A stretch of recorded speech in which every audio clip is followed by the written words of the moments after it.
Good morning बच्चों। आज हम लोग पता है ना कि हम लोग ने इससे पहले ये दो पैराग्राफ की संदर्भ सहित व्याख्या करी थी। याद है बच्चों? अभी हम तुम्हें दिखाते हैं तो याद आ जाएगा, हो सकता है। ये देखो,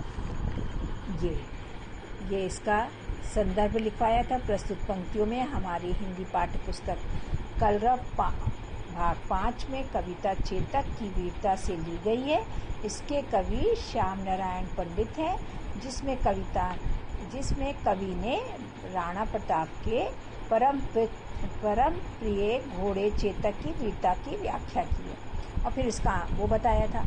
आज हम लोग इसके नेक्स्ट वाले उस पर चलते हैं।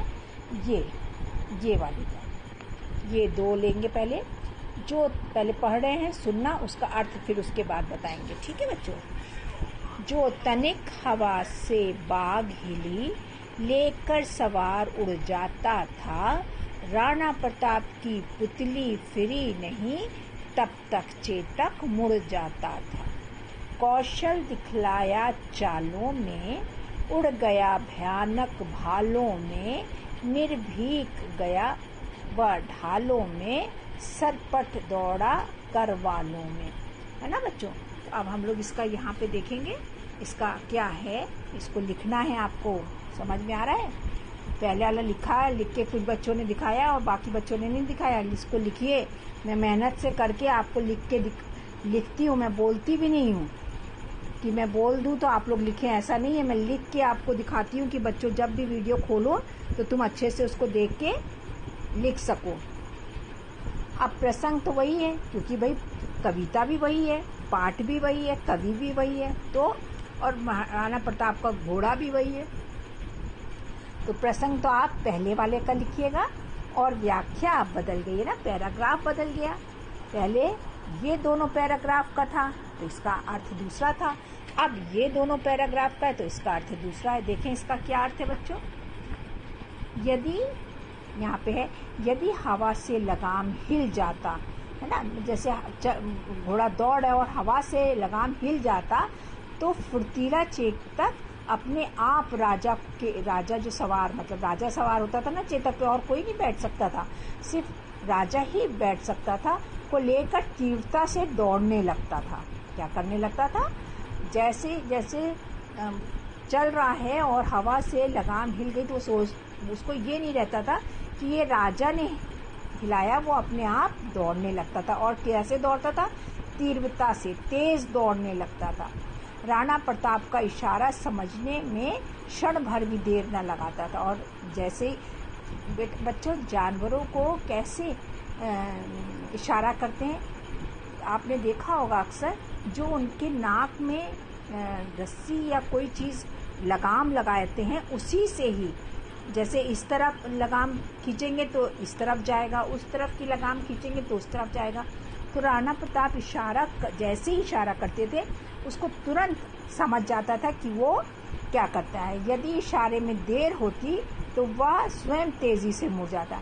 मतलब दौड़ रहे हैं, आप खुद सोचो, युद्ध का मैदान है, उसमें घोड़ा दौड़ रहा है और राणा प्रताप लड़ाई भी कर रहे हैं, मतलब तलवार भी चला रहे हैं, आप सोच सकते हो।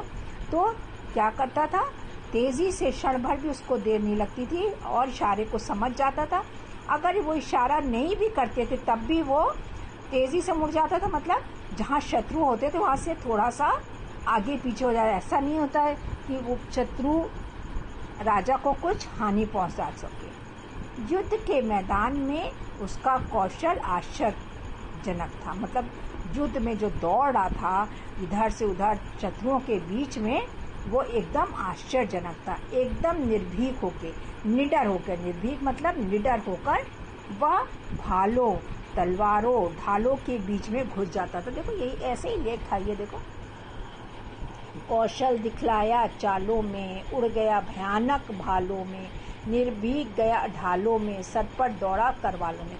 इसका यही मतलब है बच्चों। देखो, एकदम निर्भीक होकर वह भालों में, तलवारों में, ढालों के बीच घुस जाता था और क्या करता था? शत्रु की सेना को क्या करता था? तहस नहस, मतलब जब वहां पहुंच जाता था तो सारे शत्रु इधर से उधर डर के भागने लगते थे, क्योंकि राजा भी अपने तलवार से शत्रुओं को मार रहा होगा ना, लड़ाई में तो ऐसे ही होता है। ठीक है बच्चों, ये हो गया हम लोग का पहले दो का। फिर से पढ़ देते हैं, एक बार सुन लो। यदि हवा से लगाम हिल जाता था तो फुर्तीला चेतक अपने राजा या सवार को लेकर तीव्रता से दौड़ने लगता था। राणा प्रताप का इशारा समझने में क्षण भर भी देर ना लगाता था। यदि इशारे में देर होती तो वह स्वयं तेजी से मुड़ जाता था। युद्ध के मैदान में उसका युद्ध कौशल आश्चर्यजनक था। एकदम निर्भीक होकर वह भालों में, तलवार में और ढालों के बीच में घुस जाता था और शत्रुओं की सेना को तहस नहस कर देता था। अब नेक्स्ट दो वाली लाइन, ये क्या है यहीं रहा अब यहाँ नहीं, वह वहीं रहा है वहाँ नहीं, थी जगह ना कोई जहाँ नहीं, किस अरिमस्तक पर कहाँ नहीं, बढ़ते नद सा वह लहर गया, वह गया गया फिर ठहर गया, विकराल व्रज में बादल सा अरि की सेना पर गहर गया।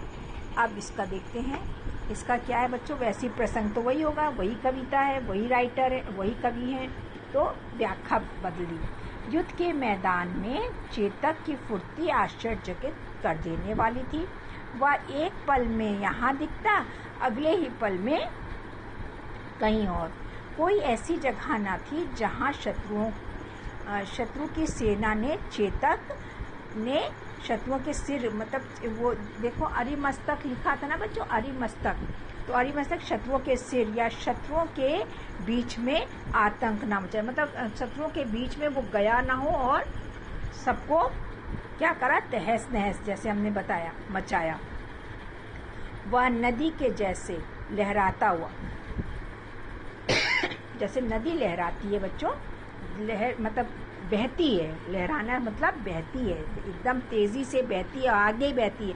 नदी कभी पीछे नहीं जाती है, आगे ही बढ़ती चली जाती है। वैसे ही वह नदी जैसा लहराता हुआ आगे बढ़ता जाता था, फिर जाते जाते एकदम ठहर जाता और भयानक बादल, एकदम से जैसे कभी कभी बरसात का मौसम में देखा होगा, एकदम से अचानक से ढेर सारे बादल आ जाते हैं, है ना।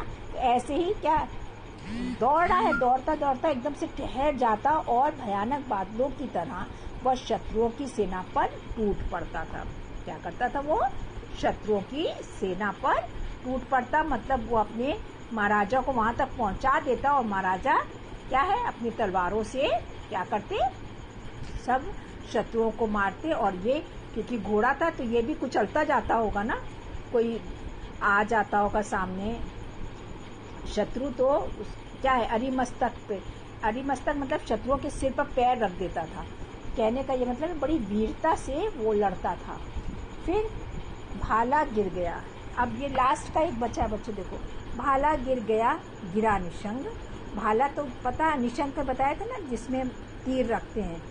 हाय टापों से खन गया अंग, बैरी समाज रह गया दंग, घोड़े का ऐसा देख रंग, है ना। अब इसका है ये प्रसंग वही है, व्याख्या फर्क हो जाएगी। तो इसको हम लोग पढ़ते हैं। चेतक पर सवार महाराणा प्रताप जब भी रणभूमि में या युद्ध के मैदान में प्रवेश करते तो त्राही मतलब सब तरफ अफरा तफरी, लोग भागने दौड़ने लगते हैं ना, इस तरह से त्राही मच जाती। किसी का भाला गिरता तो किसी का तरकश, उसके टापों से शत्रुओं का अंग अंग छिन जाता, मतलब अंग अंग मतलब दौड़ता था, अगर शत्रु नीचे गिर गया तो पैर से ही कुचलता, वो आगे आगे बढ़ता जाता। चेतक को युद्ध में देखकर, उसकी वीरता साहस देखकर शत्रु भी दंग रह जाते थे। जो शत्रु सेना होती थी कि अरे घोड़ा इतना ज्यादा जो है तेज और अक्लमंद इस तरह का है, तो शत्रु भी उसकी वीरता का और साहस देखकर क्या करते थे, दंग रह जाते थे। ये देखो इसमें लिखा है बुक में, ये देखो, घोड़े को ऐसा देख रंग, है ना। बैरी समाज मतलब शत्रुओं का, शत्रु के क्या रह गया दंग, बैरी समाज मतलब शत्रु लोग रह गए दंग, घोड़े का ऐसा देखकर रंग, है ना बच्चों। तो समझ में आ गया, ये हम लोग की पूरी व्याख्या हो गई बच्चों। दोनों पूरे 8 ये पहले वाले दिन कराई थी, आज हमने 3 बार ये कराई है। और आप लोग अच्छे से देख लो, एक बार फिर से मैं दिखा रही हूँ, सब अच्छे से देख लो बच्चों, है ना। ये आप अपनी कॉपी में मुझे करके दिखाओगे सब। फिर भी कोई चीज़ नहीं समझ में आती है, देख लीजिए, हमने इसलिए रोका हुआ है कि आप अच्छे से पहले ये देख लीजिए, पहले का है, ठीक। फिर ये दूसरे 2 पैराग्राफ का ये है, प्लस ये है, फिर ये आखिरी पैराग्राफ का है। आ गया बच्चों समझ में? बस आपको ये लिखना है और इसको समझ कर, बुक जैसे मैं बार बार बुक रख के बुक से ऐसे दिखा के बता रही हूँ, वैसे ही आप भी उंगली रख के देखेंगे कि क्या क्या व्याख्या, किस किस की व्याख्या कैसी है। तो आप इस तरह से अपनी पढ़ाई को, ये वाली लेसन को करेंगे। और हम लोग नेक्स्ट सेशन में, पता ही है तुम्हें, नेक्स्ट वाले वीडियो में आज मैं तुम लोग को क्या बोला था, हमने डिक्टेशन दूंगी, तो डिक्टेशन के लिए तैयार हो जाना, ठीक है बच्चों। ओके, चलो, कुछ पूछना हो तो बच्चों पूछ सकते हो, ठीक है। और अच्छी सी राइटिंग में, सुंदर राइटिंग में मुझे काम करके दिखाना। थैंक यू बच्चों।